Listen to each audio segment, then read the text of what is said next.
और camera action. Hello मेरे प्यारे विद्यार्थियों, आज पुनः हम उपस्थित है एक नई स्टडी वीडियो के साथ, जिसमें हम पढ़ेंगे बायोलॉजी के चैप्टर नियंत्रण एवं समन्वय, कंट्रोल एंड कोऑर्डिनेशन का भाग 1। इसमें हम पढ़ेंगे पौधों में नियंत्रण व समन्वय। बहुत थोड़ा सा समय लेंगे, 10-15 मिनट में आपका हम इसको समाप्त करेंगे। छोटा वीडियो ही आपके लिए बना रहे हैं, क्योंकि जानते हैं आजकल के विद्यार्थी जो है पढ़ाई में रुचि कम लेते हैं, है ना, और ज़्यादा समय दूसरे अन्यत्र मोबाइल पे उनको ज़्यादा इंटरेस्ट आता है। तो ज़िंदगी के लिए जो जरूरी है पहले वो करना चाहिए। खैर, इट्स योर लाइफ। चलिए आइए शुरुआत करते हैं। नियंत्रण एवं समन्वय। हमारे मन में यह सवाल आता है कि नियंत्रण क्या है और समन्वय क्या है, और इसकी आवश्यकता किसी सजीव को जिंदा रहने के लिए क्यों जरूरी है। कंट्रोलिंग।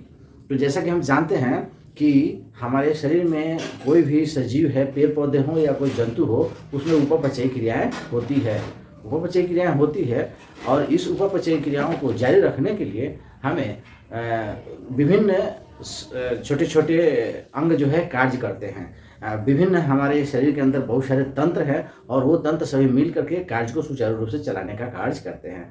तो इन कार्य को संपादित करने के लिए विभिन्न अंग के बीच आपसी तालमेल होना जो है समन्वय कहलाता है, और इन पर नियंत्रण करने के लिए हमारे शरीर के अंदर रसायन होते हैं, और जंतुओं में खास करके तंत्रिकीय नियंत्रण होता है, जिसका मुख्य भाग जो है मस्तिष्क होता है। लेकिन हम पौधों में आते हैं, देखते हैं, तो पौधों में जो है नियंत्रण जो है वृद्धि को दर्शाता है। पौधे जो है चलते नहीं हैं, लेकिन पौधे चलते नहीं हैं फिर भी उनमें वृद्धि होती है, और वृद्धि भी एक गति का द्योतक है, और वो गति जो है एक खास पदार्थ के द्वारा नियंत्रित होता है, जिसे पादप हार्मोन कहा जाता है। तो पौधों में नियंत्रण और समन्वय की क्रिया जो होती है वो बाहरी वातावरण के प्रभाव से प्रभावित होता है, जिसको हम उद्दीपन की क्रिया कहते हैं। वातावरण के प्रभाव से पौधों में होने वाली क्रिया उद्दीपन कहलाती है। तो हम देखते हैं उद्दीपन यानी स्टिमुलस, उद्दीपन की क्रिया की अनुक्रिया। अनुक्रिया मतलब रिस्पॉन्स, यानी वातावरण की बाहरी प्रभाव जो पौधों पर पड़ता है वो उसका रिस्पॉन्स देते हैं। इनमें एक उदाहरण हमें आता है देखने को कि छुई मुई की पत्तियां जो होती है ना, नाम तो छुई मुई है, लाजवंती भी इसे कहते हैं ना, वो किस तरह से उसके पत्तियां जो है मुड़ जाती है। उसमें भी एक गति होता है। क्या उसमें तंत्रिकीय नियंत्रण होता है? जी नहीं, उसमें तंत्रिकीय नियंत्रण नहीं होता है। जैसे छुई मुई के पत्तों को हम लोग छूते हैं तो उसमें वैद्युत रसायन साधन के द्वारा जो है आयनों में परिवर्तन होता है, जिससे पत्तियों में उपस्थित जल के मात्रा में कमी हो जाती है ना। जल की मात्रा की कमी होते ही पत्तियां जो है सिकुड़ जाती है। वो बीच में जो पर्णवृंत होता है उससे वो इस तरह से छोटे से कांटेक्ट में सटा हुआ होता है। अब जल की मात्रा इससे निकल जाती है तो यह नीचे की तरफ मुड़ जाता है, और जल पुनः धीरे धीरे उसमें बढ़ता है, सांद्रता जो है उसकी बढ़ती है, तो ये फूल जाता है ना। उसमें पोटेशियम और क्लोरीन कैल्शियम के आयन उत्पन्न होते हैं वैद्युत रसायन साधन के द्वारा। उसमें जो गति होती है वो कंपानुकुंचन गति कहलाता है ना, सिस्मोमैटिक मूवमेंट। तो इस मूवमेंट से छुई मुई की गतियाँ होती है। इस तरह के पौधों में बहुत सारी गतियाँ देखने को मिलता है।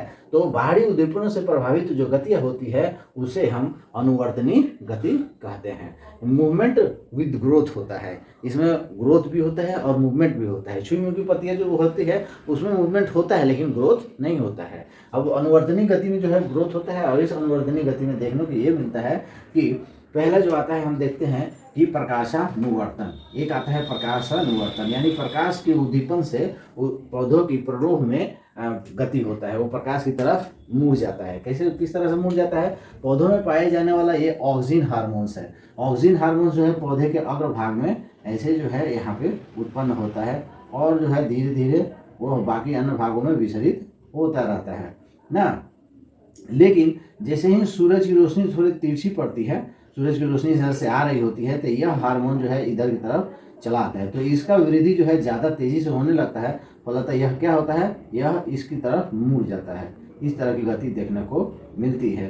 तो यह प्रकाश आ रहा होता है तो प्रकाश की तरफ मुड़ना शुरू कर देता है।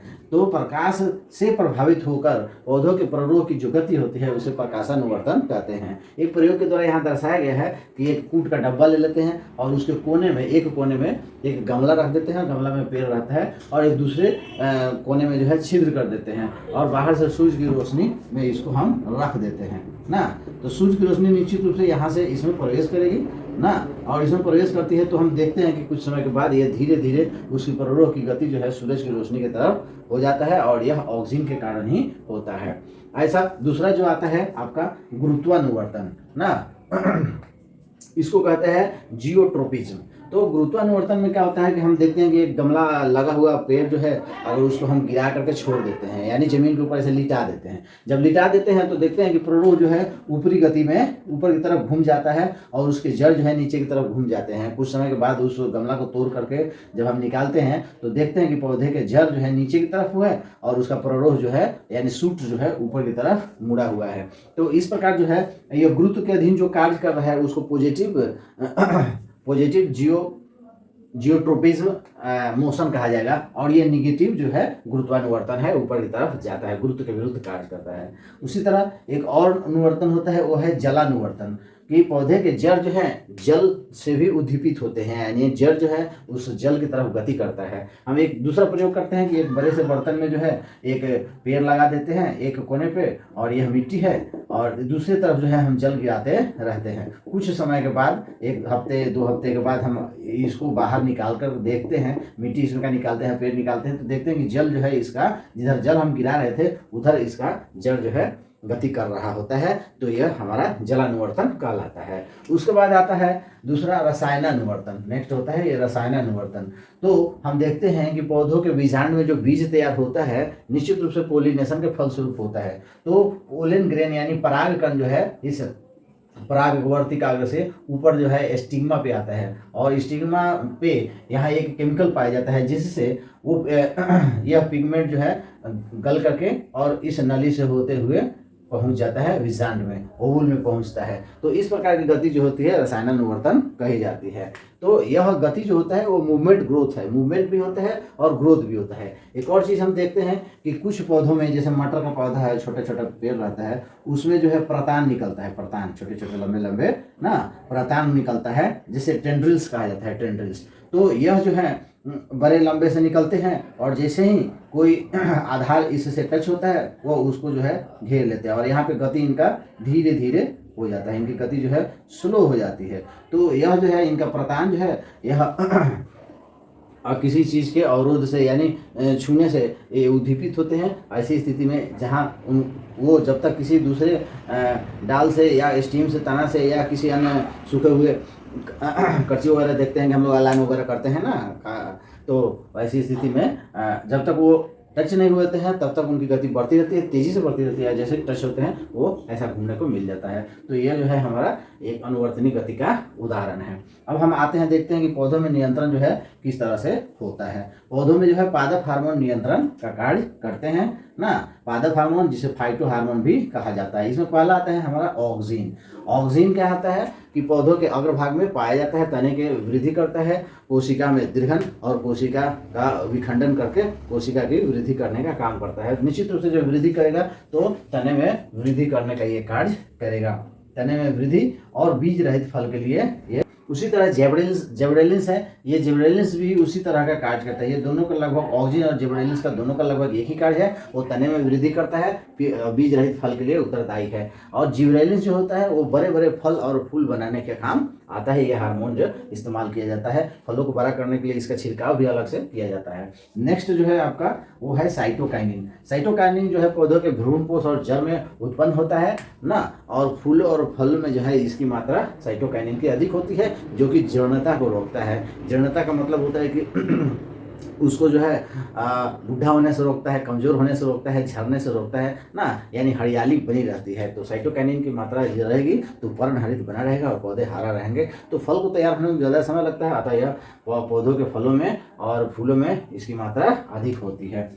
नेक्स्ट आता है आपका एब्सिसिक एसिड। एब्सिसिक एसिड जो है वृद्धि रोधक है, यानी इसके विपरीत है, ऑक्सीन और जिबरेलिन के विपरीत कार्य करता है। इस एब्सिसिक एसिड का अगर हम इस्तेमाल करते हैं तो तत्काल जो है पौधे की पत्तियां झड़ जाती है और ऑटोमेटिक अपने आप जो है पत्तियां जो है कुछ समय के बाद झड़ती रहती है। तो उसमें भी एब्सिसिक एसिड की महत्वपूर्ण भूमिका होती है ना। ये पौधों के सभी भागों में उत्पन्न होता है, जड़ में भी तैयार होता है ना, फूलों में, फलों में। जड़ के भी कुछ पार्ट ऐसे होते हैं और छाल के भी कुछ ऐसे पार्ट होते हैं जो निकलते रहते हैं। उसके बाद आता है सबसे अंत वाला जो है एथिलीन। एथिलीन जो है वो गैस के रूप में होता है, बाकी सभी लिक्विड के रूप में होते हैं, लेकिन एथिलीन जो है गैस के रूप में होता है। इसे फल पकाने वाला हार्मोन कहा जाता है ना। और कृत्रिम रूप से जो भी हम केला, आम वगैरह जो है उसमें कार्बाइड डाल के पकाते हैं तो उसमें एथिलीन ही गैस निकलता है और यह फल पकाने वाला हार्मोन के नाम से जाना जाता है। तो पौधों में फूलों का पकना, फलों का पकना, अपने आप टपक जाना, घिस जाना जो है एथिलीन के कारण होता है। वृद्धि रोग का एब्सिसिक एसिड, आम के ऊपर जो मुड़ी के ऊपर चोट लग जाता है जिसके चलते जो है आम हम लोग कभी तोड़ते हैं तो उसमें से ये एसिड के जैसा निकलता है, हाथों पर पड़ जाता है तो घाव हो जाता है ना। तो वो एब्सिसिक एसिड के चलते जो है वो होता है और वो पेड़ से फल नीचे गिर जाता है। इस प्रकार हम देखते हैं कि पौधों में जो नियंत्रण होता है उसमें विभिन्न रसायन, जिसे फाइटो हार्मोन यानी पादप हार्मोन कहा जाता है, उसके द्वारा होता है। अब इसके साथ हम लोग अगले वीडियो में देखेंगे जंतुओं में किस तरह से नियंत्रण होता है।